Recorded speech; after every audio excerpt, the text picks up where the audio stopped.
Hoje é 6 de abril de 2016, estamos aqui com o médico responsável pelo pronto-socorro, que é o Dr. Fernando Ovando. Tudo bem, Fernando? Tudo bem, nobre vereador Ernesto. Então é o seguinte, nós fizemos a visita, conversamos bastante, e eu queria que você pontuasse quais são os principais problemas do pronto-socorro.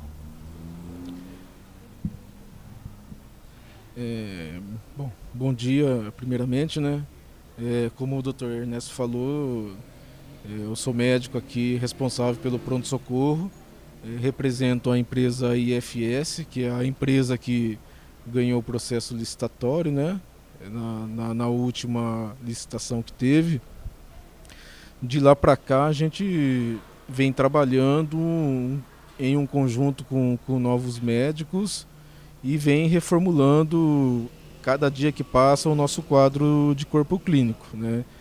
Com toda essa reformulação aí de médicos, teve uma grande melhora aqui no nosso serviço de pronto-socorro, não só com os médicos, mas também com a ajuda também dos recepcionistas, da parte administrativa, dos enfermeiros, de técnico de enfermagem, dos auxiliares de enfermagem. Então, com todo esse conjunto de profissionais, a gente tem conseguido melhorar muito o pronto-socorro no que depende de nós, certo? Tudo que depende de nós, a gente tem feito o máximo de cada um. Agora, tem alguns problemas que não dependem de nós, que também vêm de um patamar de cima que a gente necessita um maior respaldo. Hoje, qual que é o maior problema que nós estamos tendo aqui no pronto-socorro hoje? É o problema que nós não temos a retaguarda de neurologia, certo? Essa falta da retaguarda de neurologia, ela tem nos trazido alguns problemas, entendeu? Tipo, são pacientes que precisam de avaliação do especialista e a gente acaba não tendo essa avaliação pelo especialista. Então é onde nós acabamos colocando esses pacientes numa central de regulação que se chama ACROSS, solicitando a avaliação prévia desse especialista. Porém, essa central de regulação, ela acaba recusando essa avaliação, alegando que o município tem esse profissional aqui, então que não teria necessidade desse paciente estar saindo de Avaré para o outro município, alegando que em Avaré tem esse profissional.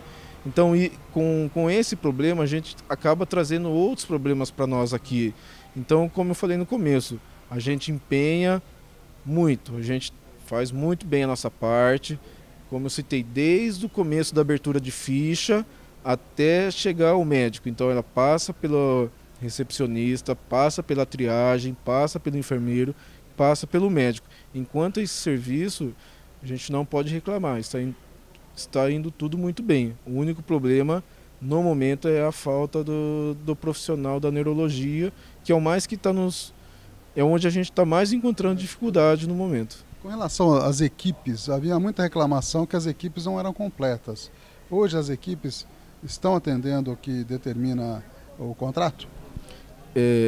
Especificamente o que? Com relação ao número de pediatras, de clínicos, nesse sentido. Não, hoje em dia nós trabalhamos com 6 médicos durante o dia, 4 clínicos e 2 pediatras. Isso seria no período das 7 horas da manhã até as 19 horas. Isso funciona de segunda a sexta, 4 clínicos, de segunda a segunda, desculpa, com 4 clínicos e 2 pediatras das 7 horas da manhã às 19 horas.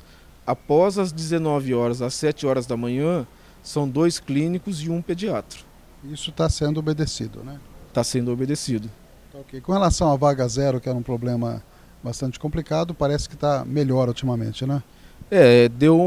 Em relação a alguns meses anteriores, tinha muito paciente de outras cidades que eram referenciados para o nosso serviço aqui como vaga zero.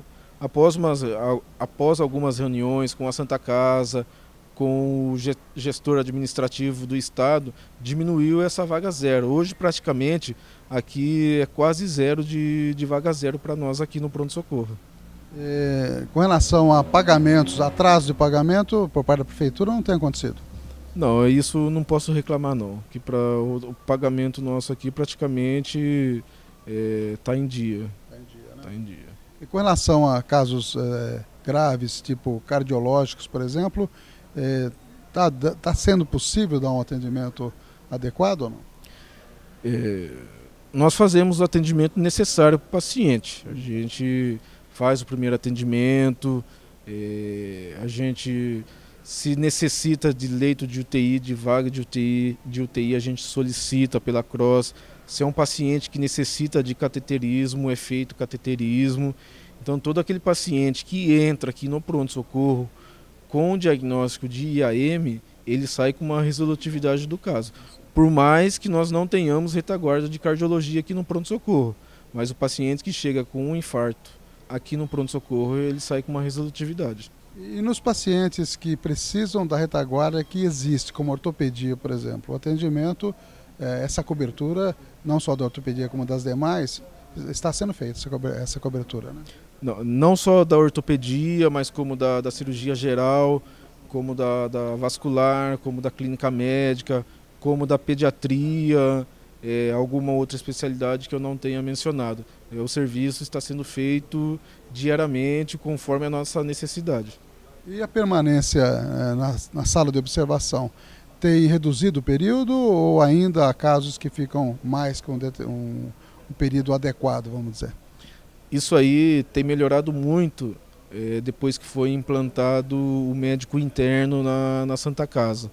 Com a implantação desse médico interno, o período de permanência de observação aqui no pronto-socorro tem diminuído muito. Antigamente o paciente chegava a ficar de 5 a 6 a 7 dias na nossa sala de observação. Hoje o paciente, dependendo do diagnóstico, ele fica 48 horas. Tem pacientes que ficam 24 horas, tem paciente que fica 6 horas. Com exceção de alguns casos que necessitem de UTI, esses são os pacientes que acabam estendendo um prazo maior de permanência em nossa sala aqui de observação. E a classificação de risco está sendo feita e tem funcionado razoavelmente? Hoje nós temos uma classificação de risco aqui no pronto-socorro que ela funciona da seguinte maneira, ela se funciona por cor. Nós temos 3 cores aqui, o amarelo, o verde e o azul, certo?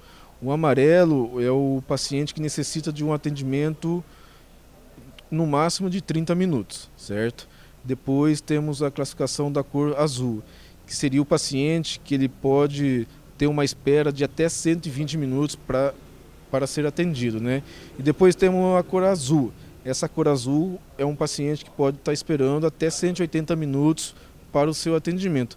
Porém, nunca o paciente da classificação verde e azul espera chegar no limite do tempo de cada cor. Sempre ele acaba sendo atendido antes. E tem a cor vermelha, que a gente não coloca porque a cor vermelha para nós é considerado urgência e emergência, então o atendimento do paciente é feito de forma imediata. Ok, obrigado pela participação.